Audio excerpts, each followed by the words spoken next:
Formal nang binuksan ng Global New Energy Vehicle Leader na BYD ang bago nitong dealership sa Angeles City nitong May 15 bilang bahagi ng patuloy nitong expansion sa Central Luzon at sa buong bansa. Ang BYD Angeles ang 10th dealership ng kumpanya sa Central Luzon at ikatlo sa Pampanga kasunod ng lumalaking demand para sa electric at hybrid vehicles sa Pilipinas.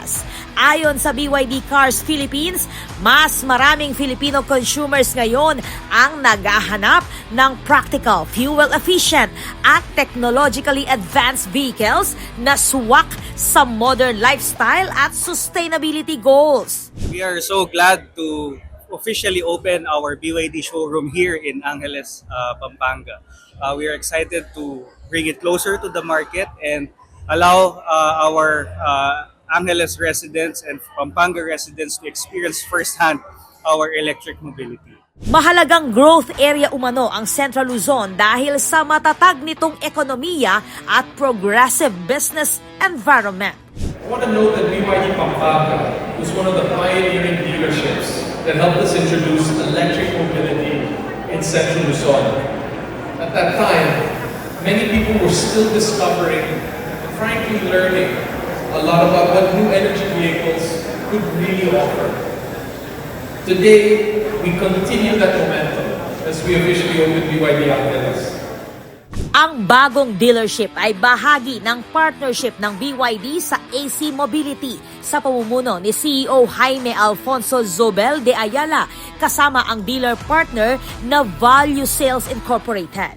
But we know that for our fellow Angelinos to embrace this change, they need more than just world-class cars.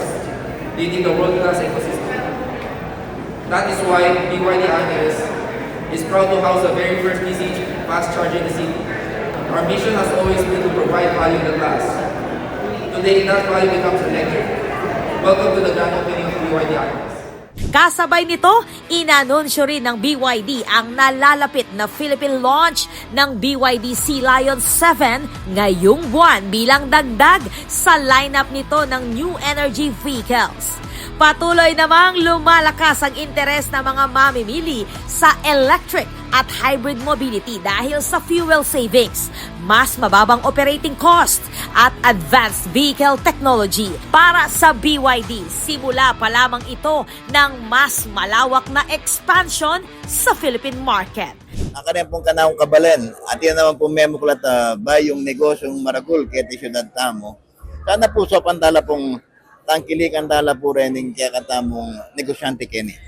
Para po daragul no pong daragul din kaya katamong negosyante para po kaya katamong lugal mo rin kaya Syudad ng Angeles. Yung pong asensuda na po ng Syudad Tamo.